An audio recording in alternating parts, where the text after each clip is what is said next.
Good afternoon, everybody. I'm Muriel Bowser. I'm the mayor of Washington, D.C. I'm joined by members of my administration who will help in briefing on Washington, D.C.'s posture as it relates to the events of the last week. I want to start by saying DC joins millions of Americans in praying for peace and the safety of our troops and personnel serving abroad. As mayor of our nation's capital, I want to assure residents and visitors that there are no immediate threats to Washington, D.C. I have been briefed on the events of the last week and will continue to receive high-level briefings about our nation's activities and security in Washington, D.C. We are in close contact with our federal and regional partners, and we continue to monitor events at home and abroad. Again, we are aware of no specific threats to our city. I'm joined by members of my cabinet who are responsible for working with our partners to protect the safety and security of the district, and they are available for questions. I cannot let this moment pass, though, without mentioning a sad truth, and that is that the 705,000 people who call DC home and pay taxes will not participate in any votes in Congress related to military action. We have 10,000 DC residents currently serving on active duty, but 0 votes in Congress. As the nation's capital, I know that many people are looking to us to understand how we are keeping our people and systems safe. And in just a moment, you will hear from DC's Director of Homeland Security and Emergency Management, Chris Rodriguez. But just as our fellow Americans are looking to us, we are also reminded each and every way the work that we have to do with them about them helping us get representation in Congress. So now I want to turn to Director Rodriguez. Thank you, Mayor Bowser. Good afternoon, everyone. Before we begin, I'd like to acknowledge members of Mayor Bowser's public safety team who are up here with me. First, I want to mention the Deputy Mayor for Public Safety and Justice, Kevin Donahue, Assistant Chiefs of the Metropolitan Police Department, Jeff Carroll and Robert Conti, and Lindsey Parker, the Chief Technology Officer for the District of Columbia. As the Mayor said, in cooperation with federal partners, particularly the FBI and the U.S. Department of Homeland Security, we in district government have been working tirelessly over the last several days to ensure residents and visitors here in the nation's capital remain safe and secure, especially during this period of heightened tensions between our country and Iran. We know that residents and the public are concerned. And as Director of Homeland Security here in DC, I'm here to talk to you today about the steps that Mayor Bowser has directed us to take in both the physical and cyber realms to address the threat that Iran poses in the wake of the U.S. military operation against Qasem Soleimani. On the physical front, the Metropolitan Police Department has increased its presence throughout the district, particularly around government facilities, critical infrastructure, and religious institutions. Terrorism analysts at DC Homeland Security are working hand in hand with federal intelligence agencies to make sure the mayor and her team have the latest information, including at the classified level, on current and emerging threats to the district. It's important to remember that public safety and Homeland Security officials here in the nation's capital are constantly planning and training for all threats and all hazards. I can assure you that police, fire, and emergency management personnel are well prepared. On the cyber front, the district is laser focused on the threat emanating from Iran and its proxies. We know Iran is a sophisticated cyber adversary, having been responsible for several high-profile attacks against U.S. interests in the last several years. As such, the dedicated information security team led by Chief Technology Officer Parker run a 24/7 security operations center, which constantly monitors the DC network. This team, in coordination with DC Homeland Security cyber analysts, works diligently to assess intelligence from similar centers across the country to stay ahead of the evolving cyber threat. DC government also benefits from having strong relationships with utility and infrastructure partners, including Pepco, Washington Gas, DC Water, and Metro. And in the last few days, the district has redoubled its efforts to share the latest intelligence to help them mitigate Iran-sponsored cyber attacks. On behalf of our mayor, the city administrator has also urged DC government employees, contractors, and partners to be hyper-vigilant in reviewing emails before clicking, backing up sensitive data, and more. And while we can never be 100% secure from a cyber attack, the district is doing everything it can to detect, defend, respond to, and if need be, recover from a cyber incident. I would also urge the public and residents to raise their own cyber awareness in dealing with personal emails and online activities. Do not click on suspicious links, and remember to keep your personal devices updated with the latest antivirus software and patches. Change your passwords frequently, and do not reuse old passwords. For more information on online security tips, please go to ready.dc.gov/cyber. Again, please stay vigilant online and off. I would encourage everyone to sign up for Alert DC at alertdc.dc.gov for real-time information from public safety agencies here in the district. And finally, I cannot stress enough to our listeners and viewers, trust your gut. If something doesn't look or feel right, it usually isn't. You are our first line of defense and our most important partner in ensuring that we can all live, work, and thrive here in the greatest city in the world. Amen. Thank you very much. We look forward to taking your questions. Questions? Chris? Yes, please identify yourself and your outlet. Hi, my name is Brian Fung. I'm with CNN. Question for Director Rodriguez, and just wondering if you could say a little bit more about the types of cyber threat activity you're seeing out there right now. Has there been an increase that you've observed, and if so, what are they looking at going after? Sure, I'll answer the first part of the question and ask the CTO to come up for more specific information.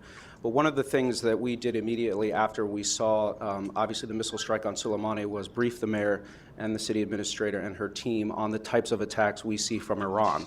Those include distributed denial of service attacks, website defacements, simple, sometimes phishing campaigns against networks. And so we know, again, that Iran is a very sophisticated cyber actor. Over the last several years, we've seen attacks against financial institutions, right? The attack against the Saudi Aramco facility. And we've also seen those phishing campaigns against members of the British Parliament as well. So there's a plethora of Iranian cyber methods that are used offensively against victims. So we're on the lookout for all of those. Okay. I'm Sophie Kaplan with the Washington Times. Iran is notorious for taking some time, maybe months, even years, to retaliate. So how are you preparing long term? Well, first I want to note that here in the nation's capital, we are always on alert. Okay, I mean we are a threat.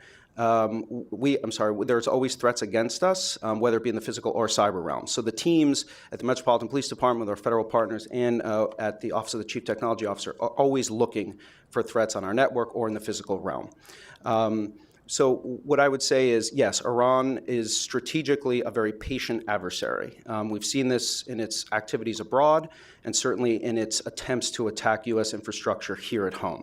So over the next several weeks and months, of course, in coordination with the mayor, we will make sure that our posture remains at a heightened alert because this can't be something that we just look at short term. This has to be also a long-term heightened security posture.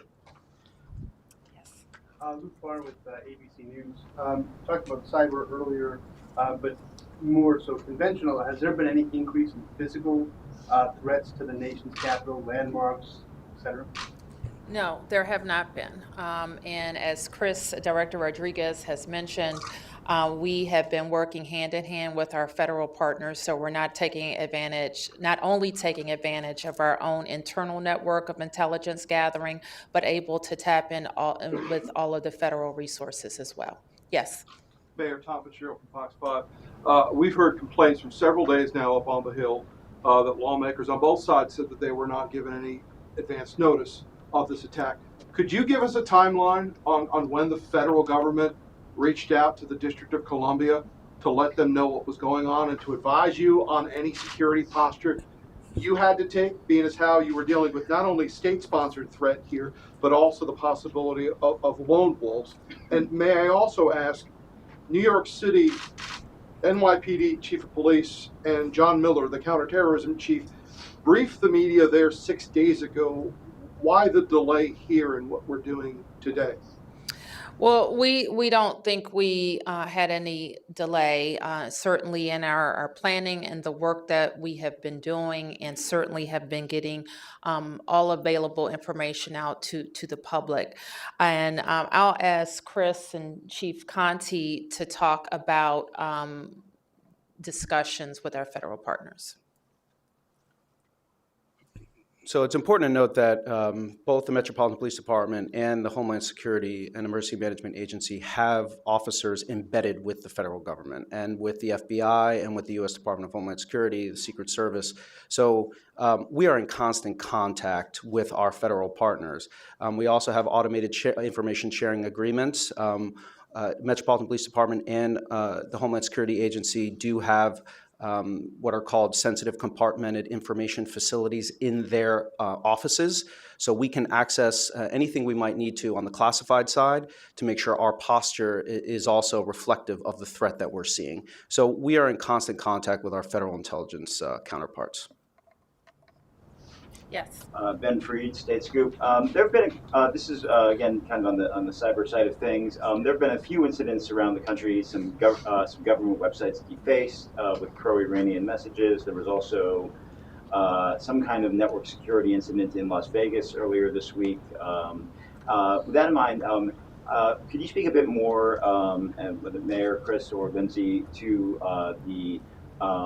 just the communications with other cities, or state governments, or other partners around the country as it relates to what these. Absolutely, and I'm going to ask Chris and Lindsay to talk about our approach and how we work with that day in and day out in gathering intelligence and working with our colleagues.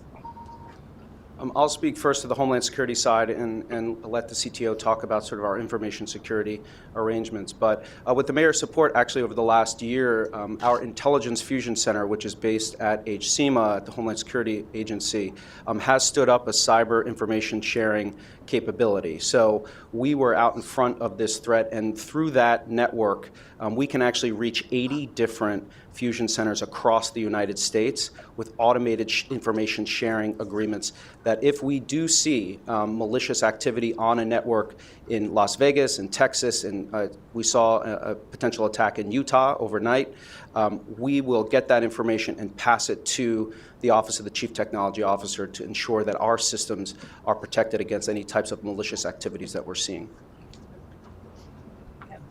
Mark? Could we hear from one of the chiefs about, one of you, maybe it was the director, mentioned deploying officers to infrastructure and I guess targets. Can you talk about that? Where you guys are deploying officers and how you balance this with, we just came off a decade high homicide rate. So, you've got local crime to deal with as well. So where are you doing this deployment and how are you balancing that? Sure. Thank you for the question, Mark.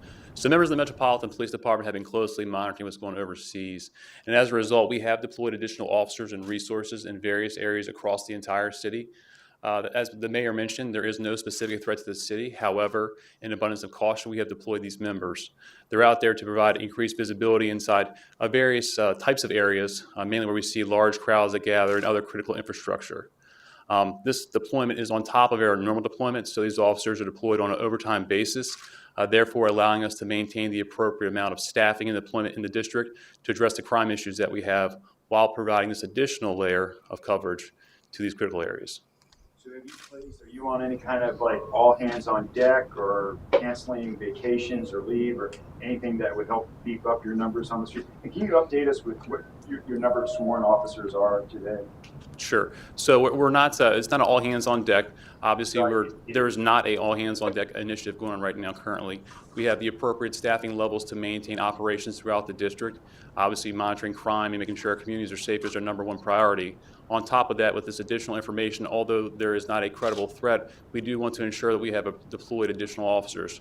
So those officers are deployed on an overtime resource basis, so they're not taking away from the numbers of officers that would be inside the community as well. For the exact number of officers that we have, we're just under 4,000 officers, I believe around 3,800 approximately. I don't have the exact number now. Is Metro Police part of that? Metro Transit Police. So Metro Transit Police, kind of Director Rodriguez mentioned this.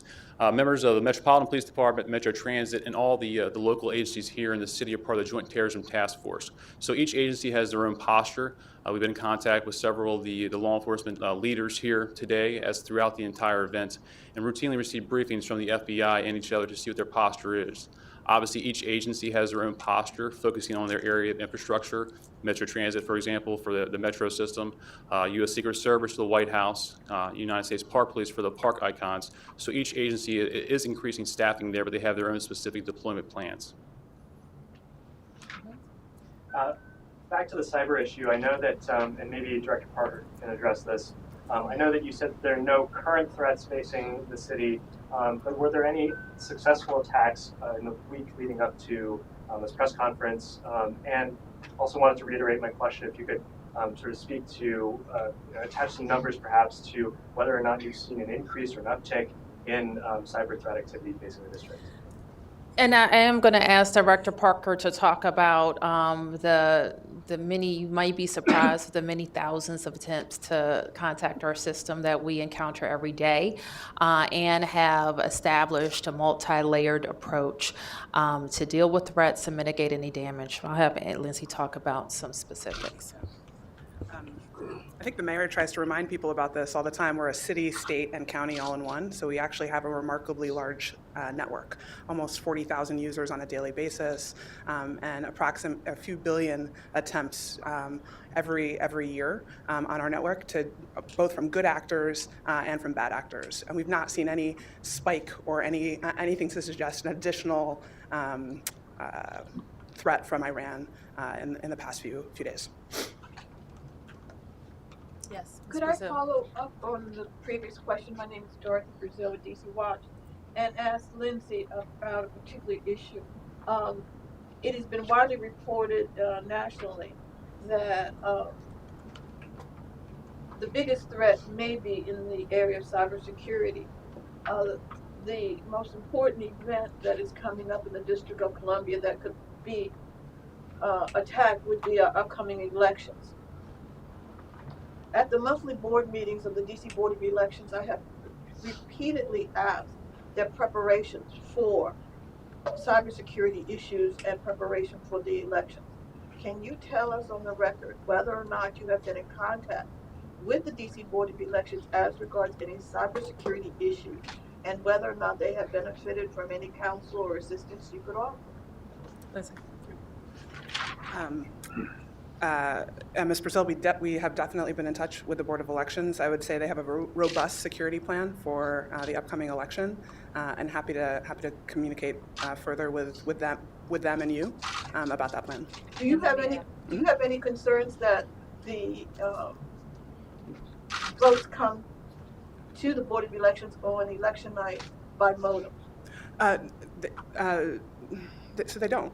We actually have a secure network wrapped around all voting machines that are going to be utilized on Election Day. But the vote count does come from the different polling sites, the 142 polling sites, by modem. Mm-hmm. It does. I actually do not know that, so I will confirm that. That's not the information that I was given, so I'll confirm that.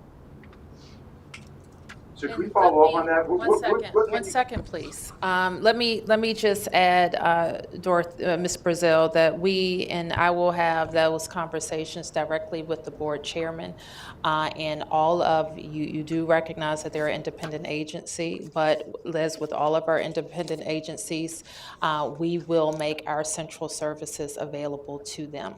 And what I expect to hear from the chairman is their complete security plan.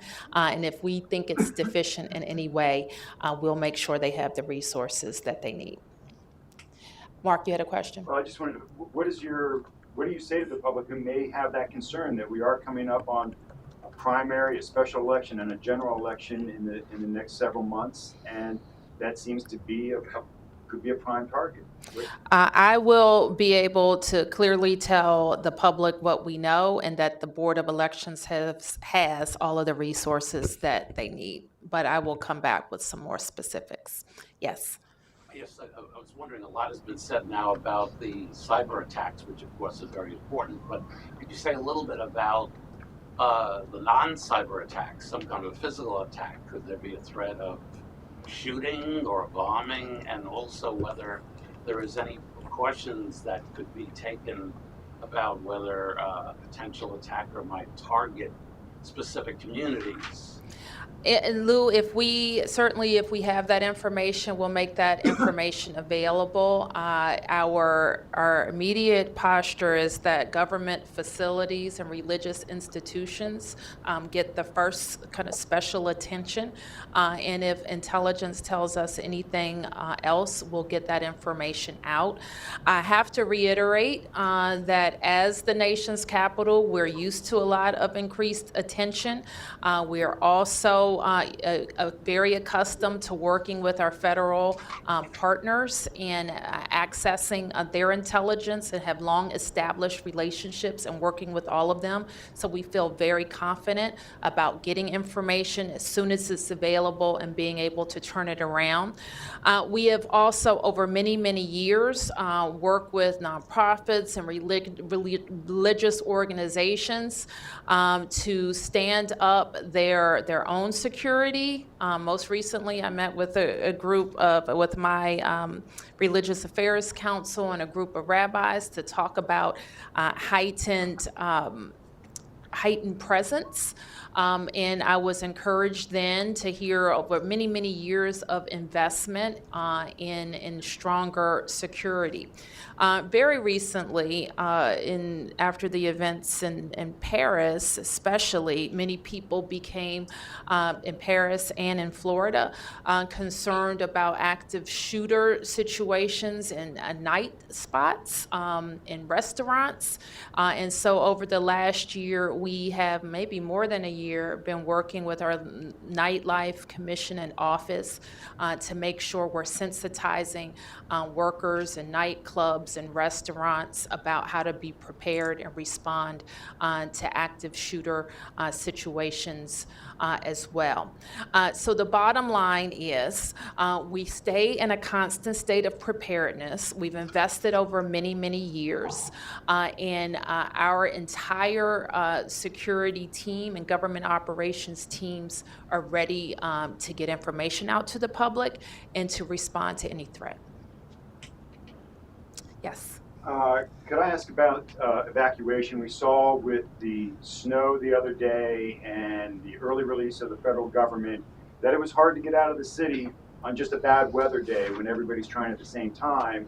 Should there be an attack, obviously evacuation is something that would be critical. Can you tell us what preparations you're making if the storm and the federal release the other day gave you pause for concern about preparedness for evacuation? It did not, but I will turn to Chris to talk to you about general evacuation routes. Yes, thanks for the question. So we are, and we have worked with Virginia and Maryland to plan for a potential evacuation from the district. These are plans that have been in place for years, and we update them almost on an annual basis. So, it all depends on sort of the event and the hazard, whether it's weather or a terrorist incident. So we have those plans in place now, and work with our state partners to make sure that they're all up to date. Yes. It's probably a good time to follow up on the Federal Security Fund. Do you think there's enough money in it now? Well, over the last year, and with the mayor's advocacy and Congresswoman Norton's advocacy as well, We were fortunate to get $18 million in the Emergency Preparedness and Security Fund this year. We will always advocate for more because as a federal capital and the seat of the federal government, we are constantly have special events and First Amendment events happening here. So I think we were fortunate to get more money than we did in previous years. But again, I know we will continue to advocate for more resources for that fund. I think the upcoming budget will it reflect the inaugural expenses? Yes. So this one, was that in our last request letter? We have begun, HCMA and all of our agencies have begun preparation for the next presidential inaugural. So that may mean a different number. Can we ask about the inaugural preparations? We're a year out from that. It didn't go so well the last time. Yes, it did. Really? J20 was a success? It went fine, actually. And what happened was we have to respond. We're not going to let anybody come here and burn or tear up our city. Yes. Could I ask Mr. Rodriguez a question concerning the DC Homeland Security Commission? There is such a commission that has citizens appointed to it. I have three aspects of my question. Number one, they are supposed to prepare an annual report. Have they done so for 2019 or 2020? And if so, is it available to the public? And my second question is, when was the last time the commission met? On your website, you indicate that they have not met since May. And my final point is that some time ago they did a cybersecurity study and it has not been released. Where is it and will you release it? So I'll start with your last question first. So the Commission did do a cybersecurity report in 2018, and what I will say is that the events of the last week, and particularly with a heightened cyber threat from overseas, only reinforces the fact that that report right now will not be made public. It has been briefed to the mayor and to members of the council who are aware of the findings. I will also say that a lot of the recommendations in the report have already been implemented by the mayor, and so we feel confident that we have a strong cyber posture. In terms of the reports that will be done over the next year, we are looking at the human services and mass care as a topic for a new commission report. The new members that were just sworn in a couple months ago, so they will meet. The new commission will meet next month, early next month. And why hasn't the commission met since May? It's supposed to meet quarterly. So so they did meet last May. The reason why they have not met was because for one reason or another we were not able to contact the chair of the commission to set up a to set up a meeting. So we have had to almost reconstruct the commission and get new members on with the mayor's support. And again, they will meet in February. Mayor? Yes. Can we go off topic, but not too far off topic? Let me get on topic first. Okay. I just want to follow up on the last one. What do you mean you couldn't contact the chair? We'll find out about that, Finn, and I'm not aware of that. And if this is one of my appointees, it'll be addressed. Yes. Yesterday, I was in Richmond for the start of the new Virginia General Assembly, which, as you know, is now majority controlled by Democrats for the first time in a generation. Yep, I was going to editorialize. Yes. Go ahead. As you know, you sent a letter down to Richmond on that first day, urging the new leaders to get to work on gun safety measures.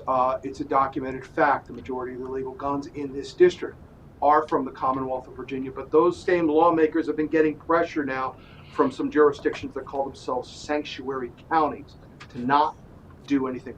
Could you speak to what your idea, what your goal there was about that letter? Was it to light a fire under them or just to support them?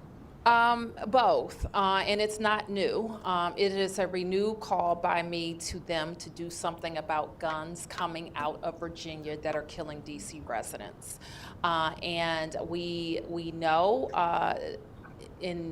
we are assured that they can both respect gun owners' rights and have common sense gun regulations that protect DC residents. In Virginia, Maryland is an issue. We have strong gun laws. They could be it could be stronger, but we have what we have. And we know a number of thousands of guns come from, I think we found 44% of guns involved in our crime were coming from Virginia. So we're asking them to strengthen their straw purchase requirements, mandatory registration requirements, and Kevin will remind me of some other things that we've asked them to do. But we are hopeful. We've heard from a number of their leadership that is their intent, and they have our full support. We have worked with sensible gun reform groups that are national, from the Giffords Group to Moms Demand Action, who are very active, to Every Town, led by Mayor Michael Bloomberg, who has been very effective in encouraging lawmakers to be on the right side of this and beating down the NRA. So I think we are starting to see that sensible gun reform advocates are outspending NRA advocates in Virginia, and we hope that they hold their lawmakers accountable. Yes. Mayor Bowser, what do you say to the Democrats in Virginia who are facing a lot of pressure over the issue of guns? We have the threats of far-right out-of-state militia groups who want to come into Virginia. Some lawmakers have been getting threats, and you already mentioned the sanctuary movement. There's a lot of mobilization from pro-gun groups and pro-gun activists. So what do you say to the Democrats who are feeling that pressure and might have Blanchett voting for these restrictions? I think that they were elected to do the right thing on a lot of issues, and guns was one of them. And I would say the same thing to them as I say to every elected person, that they get elected to make tough decisions that are in the best interest of their constituents, not special interest. Yes. Back to the Iran security. So could you give more detail about the briefings that you're receiving, how often you're receiving them, who's briefing you? I'm briefed by my security team, the chief of police, and my public safety team. I will get a confidential briefing tomorrow. And I don't know what else you want to know about that. And then could you also talk about the briefings you received since the escalation with Iran last week? The timeline following up. I don't think you went over the timeline from the assassination. When were you briefed? Immediately after? Well, I won't character. Well, I was briefed right after. But I don't know what day. I was briefed Friday morning at some point. Yeah. Friday morning? Friday morning. Yes. We asked the chiefs about the recent murder in Shaw. If there's any update, I don't know if you. Let me stay on topic. Yep. Just one more. I'm sorry to keep bringing this up, but don't feel like I've gotten a straight answer yet. Sure. I understand that there hasn't been a spike that you've observed in terms of cyber attack activity, but have there been any successful cyber attack attempts made on DC networks? We have had, over the course of time, some breaches of our network. We won't talk in any specificity about them. But nothing since the escalation with Iran? All I can say is that we have had penetrations to our network in the past. They've been reported on, but we never talk about specifics. Yes. So looking ahead to this year and the DC budget, Chairman Mendelson said earlier. Is this about this? Okay. If it's not about this, I'm going to go to Mark first because I cut him off. All right. Okay. Mark. Shaw. Okay. Good morning. Good afternoon. Last night at about just before midnight, we had an individual that was walking on 7th Street last night near N Street, and it appeared that this individual was targeted. What we know as of today is that a white in color small SUV pulled up alongside this individual, fired a shot, striking this individual, and he ultimately was pronounced deceased. We extend our condolences to the family of the decedent. We have not released his name publicly. We will be doing that shortly. But in addition to that, we're asking if anyone has seen anything in that area that they will reach out to the Metropolitan Police Department at 727-9099. Can you tell us why you believe he was targeted? He was the only individual he was the individual walking in the block. There is some video footage that we're reviewing from the area, and we believe that this was a targeted situation.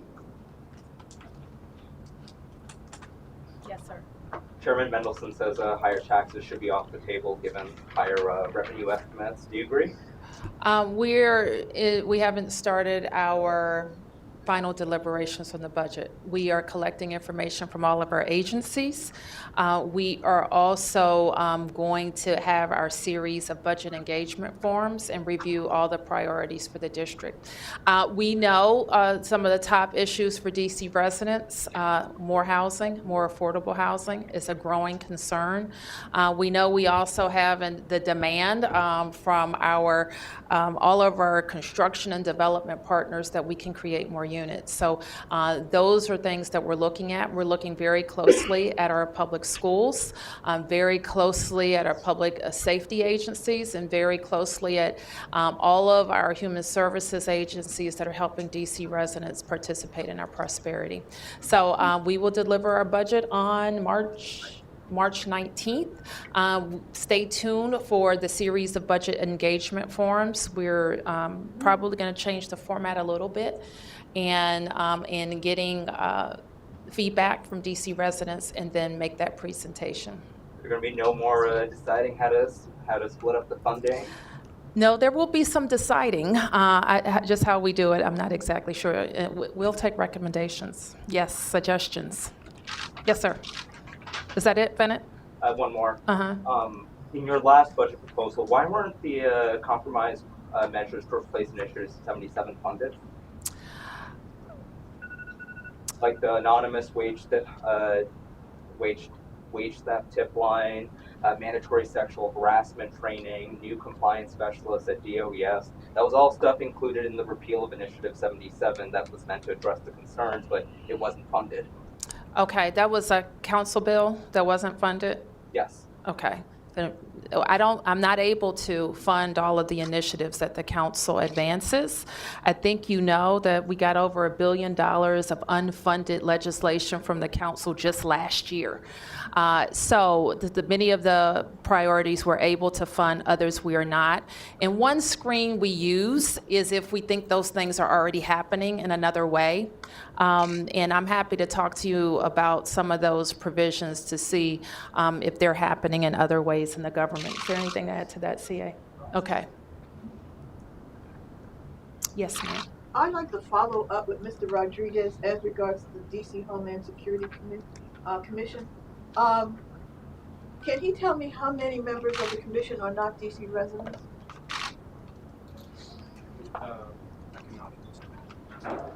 Can you explain why the commission did not meet since May when you made the remark that couldn't find the chairman of the commission? It sounds like, Dorothy, that I need to do some follow-up with the director in our Office of Talents and Appointments. Let me get some up-to-date information on that commission and get back to you on that. I asked this question because one of the most important issues is Homeland Security and the ability in terms of if there is a crisis in the District of Columbia, being able to have those individuals immediately available.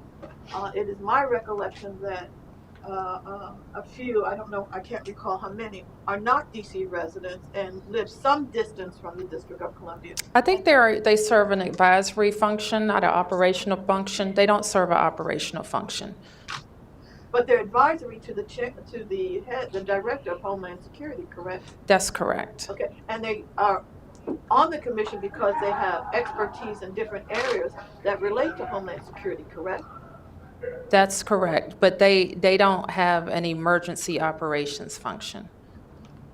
But they have a broad breadth of expertise that in a situation, whether or not it's cybersecurity or threats to our landmarks or to Capitol Hill, what have you, might come into play and they would be available to be consulted, correct? Absolutely. And let me just kind of explain to you our posture with all our boards and commissions, and that is to appoint DC residents from all 8 wards. That there are certainly exceptions to that, but I am very proud of the diversity, the geographic diversity within the city that we have among the 1,700 people that serve in one of those critical functions. Now, what concerns me is if people, once they are appointed, they have to be available and perform all of the mission functions of that board and commission. And that's the information that we want to get back to you. Yes, sir. I guess just a quick follow-up, Mayor. You mentioned that maybe your law enforcement people might Sure. About something about in terms of addressing the potential threats that nightlife venues Sure. are part of all that. Was there any suggestions that might be given to those who operate nightlife venues about what they might do beyond what they already do for security? I think that we have a program where we've been talking to folks who've asked for help to go in and do that. I don't know, Chief, if you want to add anything. Do you want to add anything? Nightmare? Okay. Good afternoon. Yes, so the Metropolitan Police Department has been involved with the Nightlife Mayor's initiative to give outreach to the community there. So we've done some active shooter presentations to them. One thing that I would say to any organization in a time like this, it's a good time to review your emergency action plan. Every organization, every business should have a plan of how they will respond, may it be an active shooter, may it be a fire, whatever it is. So every organization should have that, should make sure it's up to date. We also encourage all residents to be aware of any suspicious activity in their community. If they see anything that's an immediate threat, they should obviously call 911. There's also other ways, such as calling our Command Information Center to make a phone report, 202-727-9099. We also take anonymous text tips at 50411, and we can text in. And we also have the iWatchDC.org website where you can report non-emergency suspicious activity. It'll be followed by both the INTIC, the DC Fusion Center, and the MPD Intelligence Branch. Okay, I'll tell Can I you just now. circle back with one last question? 1 and 2. Yes. What would you characterize as the biggest threat facing the District of Columbia? Is it cyber? Is it a physical terrorist attack like 9/11? Is it an IED? What do you guys see as the biggest threat facing us? I think you heard Chris talk about us being prepared for a physical threat and a cyber threat. I think with the situation in Iran, in this particular nation is known for having a strong cyber approach, and so that we stay concerned about that. But I can't emphasize enough that we have a general increased preparedness posture in the district, and gathering as much intelligence helps us mitigate any specific threat. Yes. Chairman Mendelson has expressed frustration that contracts from district agencies are coming late to the council to approve and plans to hold a hearing in the coming weeks on that. Can you speak a little bit about why contracts are coming late? I don't know that we have a plethora of contracts coming late. Let me start there. And when I became mayor, I created a review board. Our contracts our Procurement Accountability Review Board, the PARB, where the city administrator, myself, and the chief procurement officer review any retroactive contracts. And that is the whole purpose of that. So I know if we have a retroactive contract, why we had it, what mistakes were made, and who's going to be held accountable for any problems. And it's been pretty inactive the last year, which means we haven't had any. So if we had some at the end of the year last year, they were anomalous. Thank you. Thank you, Mayor.